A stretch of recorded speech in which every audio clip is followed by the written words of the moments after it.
Айсулу Тыныбекова.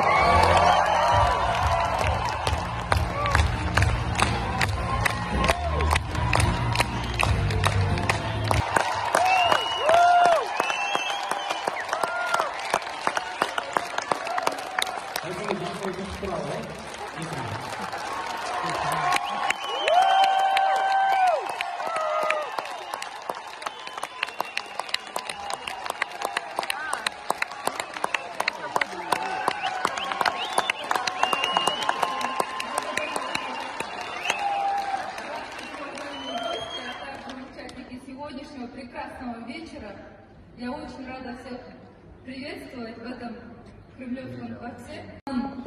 Үстінде тұрып сіздермен жүз көрісіп отқаныма абдан қуаныштымын. Жана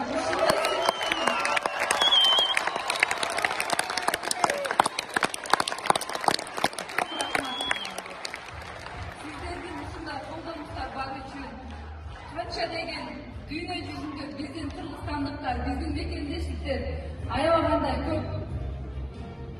Мен канча жака барбайын, ар дайым мени жылуу тосуп алышат. Кайсыл жакта күрөшпөйүн, мен ар дайым сиздердин колдооңуздарды мен ар дайым жүрөгүм менен сезип келем.